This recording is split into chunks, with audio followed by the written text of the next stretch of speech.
Hey everybody, newcomers and subscribers, welcome to Because Video Games. We're talking about PlayStation 4. We have one.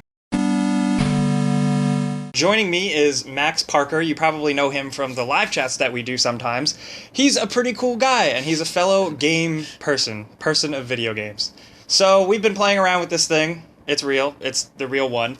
And we have some things to say about it, so I figured we'd just chat it up before the thing comes out so you guys know what the deal is. First off, Max, let's start off with the thing itself. The parallelogram. It's beautiful. It is. If you compare it to the Xbox One or pictures of the Xbox One that you've seen, it's small. It's smaller than the PS3. It's smaller than like the smallest version of the PS3. The profile is like it's small. It's light. Yeah.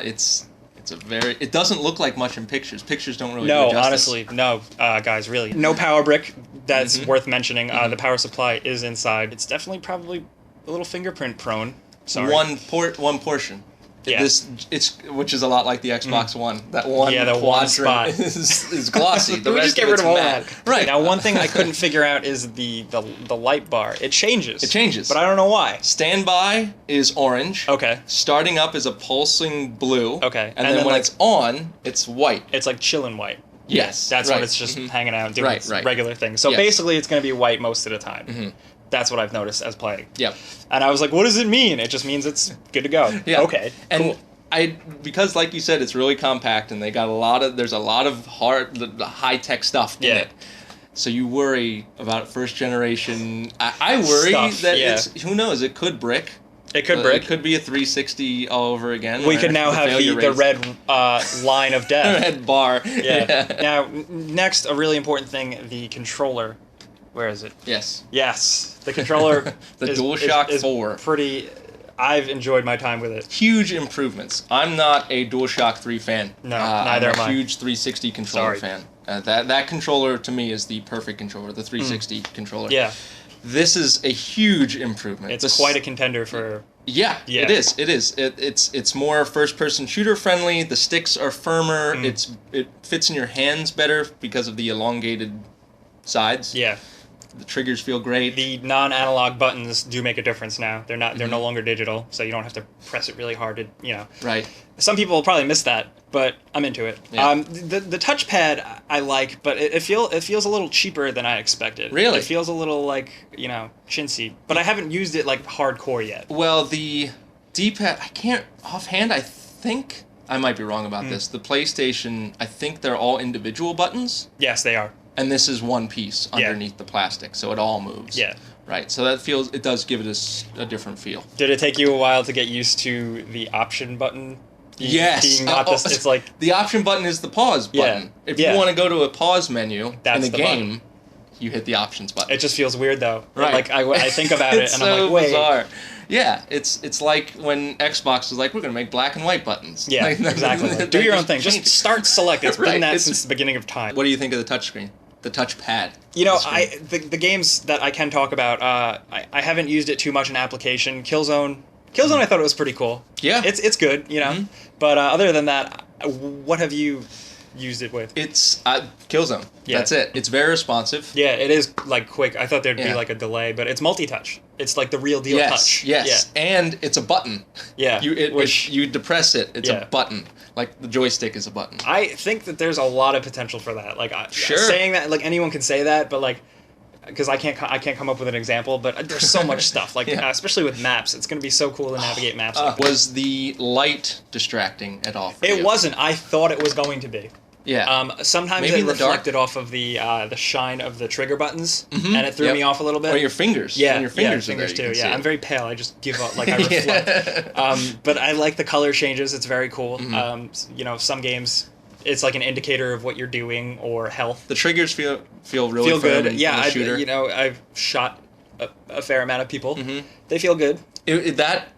Because I'm always I was in PS3 mode where actually, it's always been PlayStation mode where R1 and L1 are more important. Right, now it's they're not. the shooters. Now it's the triggers because they're better. Real triggers. Yeah. Right, so that's a plus. The speaker.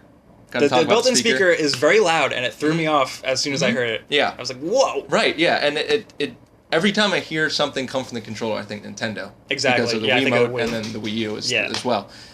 So that's kind of weird when we're getting that from a Sony product. I'm into it though, and I think it's just cool little things you could do. What did you notice about the interface when you were playing? The lickety splitness of it's so quick. Yeah, everything. Even just the main, it just feels good. But when you're in game and when you're jumping to the menu back and forth, very quick. It's as fast. You can go in and out of the menu as fast as you would pause and unpause a game. Yeah. On the current gen. The real test of time I want to see, which we can't do right now because it's not internet enabled yet where we are. But the ability to snap between apps, like switch between a game and the browser. You can double tap the PlayStation button. It's amazing. Yeah. That's got to be great. In the guide, in the tutorial that Sony gave me, they said that if you're, the example they gave is if you are playing a game and you're reading a walkthrough online. Yes, that's double perfect. Tap, read the walkthrough. Yeah. Double tap, go back. And to the browser, you can use the touchpad, which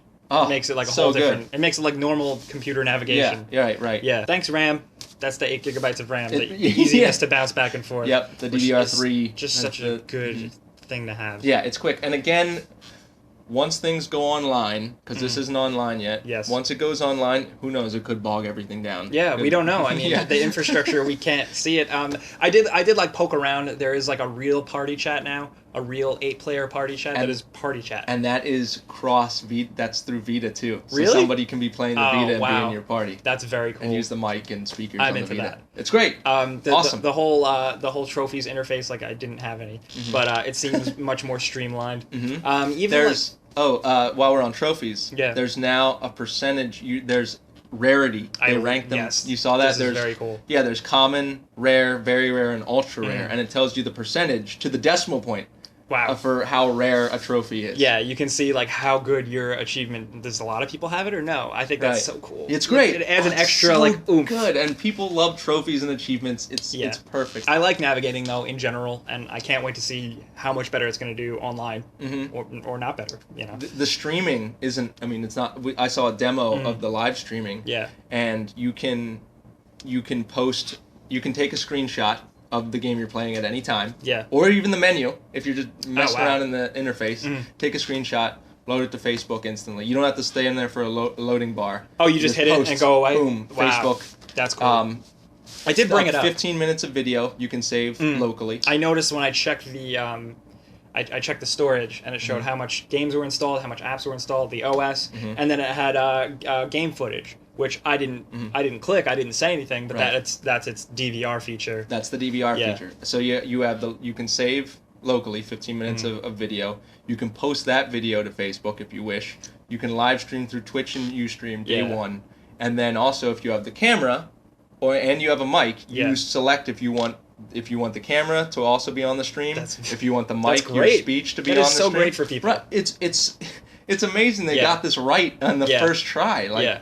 I can imagine them rolling out a bare bones streaming app, and then people being like, "We want the camera and we want mic," but and no, then they just did it all. No, it's there. Yeah. It's there day one. It's interesting. It's immediately, if it's successful and if it takes off, it's immediately going from a niche thing where you have to be really technical to get that all set up on your computer to now doing it from your couch. Right, and you can turn off commenting. Yeah. No one can comment on your stream if you don't want it, which is cool. Just watch me. I wasn't connected, but when I brought it up, it gave me it's like screenshot, video, boom, it's right there. Everything is like deceptively really, really simple. The whole entire interface. Right. And at first I was like, oh, it's very like Xbox. It's got squares. It's simple. But this is honestly more simplistic. But I think it's done kind of good. Now the interesting thing that I realized, I knew this, but I didn't. Once I saw it in an application, I was like, oh, okay. It doesn't play any of the games off the disc. You need the disc to use it, but it's all running from the hard drive. And for the most part, it caches and installs it instantly. Knack, I sat there for like 10 seconds, and then I could play. It's so fast. Yeah, and then as I was playing, it was putting itself to the hard drive. Yeah. It's like something like a lot of gigs. Yeah, which was the worst part about the PS3. If you wanted to play a game and it required an install, you're like, damn. I got to sit here for a good 2 to 5 minutes before I play while this loading bar. No, everything is like in the background, which is so cool. Which is like there's no status bars, like when you're posting to Facebook. There's no just not posting. No downtime. Do whatever you want to do. Yeah. We'll take care of it in the background. Very cool. Which is great. So the camera, unfortunately, it's not packaged with the system. I believe it's $60. Something like that. Something like that. And it's a cool companion. Yeah. Especially with even streaming. If you want to stream. Yeah, that's perfect. People want to see your face for some reason. Definitely. But they do. It's definitely worth it, even in the picture quality. The picture quality is really good. That's the first thing. If you can see, I was immediately blown away when it booted up, and there I was. Wow, that's good quality. Yeah, isn't it? Holy. Shockingly good. It tracks the controller really well. It'll also adds in facial recognition. What? That's my bones? It knows my bones? Honestly, guys, though, we could talk about the PlayStation 4 for quite a while. We're having a blasty blast. We got a stack of stuff. Lots of games to talk about. Of course, I'm probably going to be talking about the PS4 much more in the coming week or so when I get more time with it. But more importantly, you guys should probably check out what Max has to say about the PS4. He's going to be writing things with words. If you guys like to read, you can click down in the info. He will be writing a ton of stuff, all up the wazoo. He writes all kinds of stuff. Don't you, Max? I do. The review will come later this week after all the features get added and I have ample time to play around with it. Excellent. So look for that stuff. I'm going to be updating the links down there. But also down in the link in the info box, you can check out a link. Max is giving away a PlayStation 4. Not this one. Another one. And he's going to be giving it away on Friday. The launch day of the console. So you're going to have to follow him on Twitter. That's going to be there too. And you could maybe win a PS4. I'm sorry, I'm not giving you guys anything. I want my own.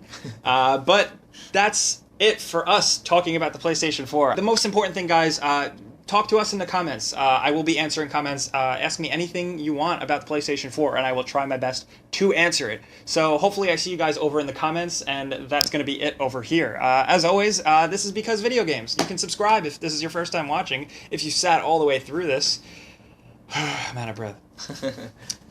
Say goodbye, Max. See you later. Should I thank, hey, thanks for having me.